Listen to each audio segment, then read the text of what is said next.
இந்திய பாராளுமன்றத்தில் மசோதா என்று தாக்கல் செய்யப்பட்டிருக்கிற 2024 வக்பு திருத்த மசோதா என்ற தலைப்பில் இந்த வக்பு வாரியம் என்ற தலைப்பையே என்ற சட்டத்தையே அவர்கள் வேறு ஒரு பெயரையே மாற்றி இருக்கிறார்கள்.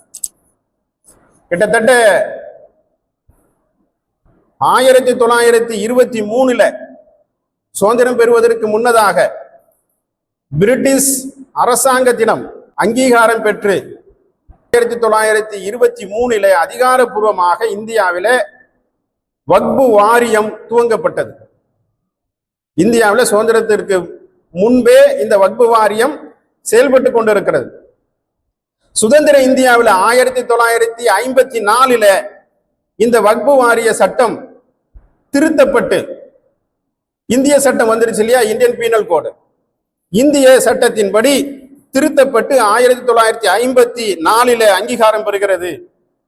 அந்த அங்கீகாரத்தின்படி 1958 இந்தியாவில் இருக்கக்கூடிய வக்பு செய்யப்பட்ட இஸ்லாமியர்களுக்கு அவர்களுடைய வாழ்வியல் மார்க்க நடைமுறைகளை செயல்படுத்திக் கொள்வதற்காக அந்த இடங்களை கணக்கிட்டு சர்வே பண்ணி, சர்வே நம்பர் போட்டு, பட்டா நம்பர் போட்டு 1958 சுதந்திர இந்தியாவில் இறுதி செய்யப்பட்டு இந்தியாவுடைய சர்வே டிபார்ட்மெண்ட்ல சேர்க்கப்படுகிறது.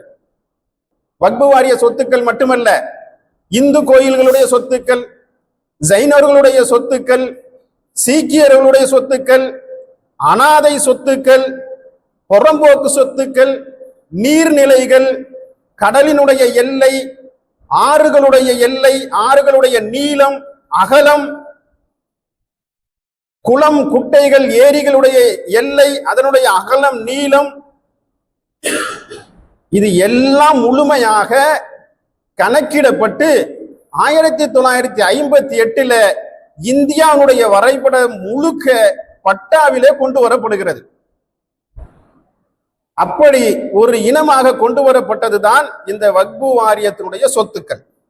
1958 இறுதி செய்யப்பட்ட அந்த சட்டம் 1995 ஒரு முறை திருத்தப்படுகிறது. 2013 ஒரு தடவை திருத்தப்படுகிறது தேவைக்கு ஏற்ப.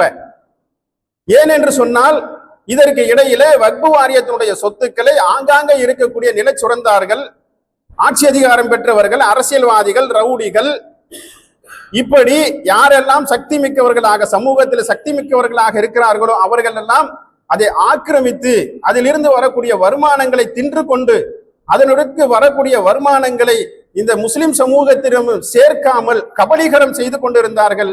இன்றைக்கும் செய்து கொண்டுதான் இருக்கிறார்கள், இல்லை என்று சொல்லல.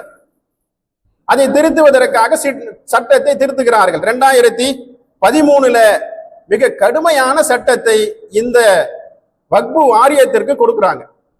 எந்த அளவிற்கு என்று சொன்னால், ஒரு வக்பு வாரியத்தினுடைய சொத்தை விற்கவோ வாங்கவோ எந்த அரசு நிர்வாகத்திற்கும் உரிமை இல்லை. அது அறக்கட்டளையாக இருக்கலாம், பள்ளிவாசல் நிர்வாகமாக இருக்கலாம், பள்ளிவாசல் தலைவராக, முத்தவல்லியாக, அல்லது மாவட்ட ஹாஜியாக, ஹாஜியாராக, அல்லது முஸ்லிம் எம்எல்ஏ எம்பியாக, முஸ்லிம் அமைச்சராக, அல்லது முஸ்லிம் முதலமைச்சராக, அல்லது முஸ்லிம் பிரதமராக, முஸ்லிம் ஜனாதிபதியாக, அல்லது முஸ்லிம் நீதிபதியாக, அல்லது முஸ்லிம் கலெக்டராக என்று யாரெல்லாம் இருந்தாலும் யாருக்கும் உரிமை இல்லை என்ற சட்ட திருத்தத்தை கொண்டு வர. அதுக்கு முன்னாடி அவர்கள் சில கபலீகரங்களை செய்தார்கள் என்பதற்காக 2013 அதற்கு அந்த சட்டத்தை இறுக்கி வைத்து ஒரு ஆணி அடிக்கிறார்கள். எப்படி? விற்கவோ வாங்கவோ முடியாது. எந்த சட்டத்தின்படி 1958 சுதந்திர இந்தியாவில் எந்த வரைபடத்தில் வக்பு வாரியத்தினுடைய சொத்துக்கள் இருந்ததோ அது அத்தனையும் இன்றைக்கும் வக்பு வாரியத்தினுடைய சொத்துக்களாக அறிவிக்கப்பட்டுச்சு. இந்த இடைப்பட்ட காலத்தில் அந்த சொத்துக்களை யாரெல்லாம் வைத்துக்கொண்டு அதை விற்றார்களோ, போலி பத்திரம் போட்டு, போலி பட்டா போட்டு யாரெல்லாம் விற்றார்களோ அவர்கள் வயிற்றிலே மண்ணள்ளி போடும் விதமாக இந்த சட்டம் வருகிறது. உடனடியாக களத்தில் இறங்கிய வக்பு வாரியம் 2013 2024 இந்த வருடத்தினுடைய ஜனவரி மாதம் வரை கிட்டத்தட்ட 4.5 லட்சம் ஏக்கர். அல்லாஹு அக்பர். அல்லாஹ்வுடைய சொத்து, இந்த உம்மத்தாருடைய சொத்து, ஏழை எளிய மக்களுக்காக இறைவனால் வழங்கப்பட்ட சொத்து. இறைவனால் என்று சொன்னால் மனிதர்களாக கொடுக்கல, இறைவன் கொடுக்க சொன்னான், அதனால் இவர்கள் கொடுத்தார்கள். எப்படி அந்த சொத்து சேர்ந்தது என்று நான் பின்னால சொல்லுவேன். அல்லாஹ்வுடைய சொத்து, இறைவனுடைய சொத்தை எப்படியெல்லாம் பங்கு போட்டு தின்றிருக்கிறார்கள் என்று சொன்னால், இந்த சட்ட உரிமை வழங்கப்பட்டதற்கு பிறகு வக்பு வாரியம் களத்தில் இறங்கி ஒவ்வொரு சர்வையாக எடுத்து இந்தியா முழுக்க கிட்டத்தட்ட 4.5 லட்சம் ஏக்கர் நிலப்பரப்பை இவர்கள் அபகரித்திருக்கிறார்கள் என்று சொல்லி அதை மீட்கக்கூடிய நடவடிக்கையில இந்த 10 வருடமாக இறங்கி செய்தது.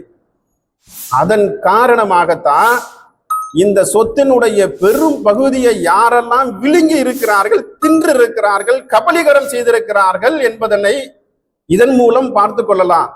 அதற்காகத்தான் இந்த சட்டத்தினுடைய முன்வடிவை கொண்டு வருகிறார்கள். ஒரே ஒரு எடுத்துக்காட்டு மட்டும் சொல்றேன்.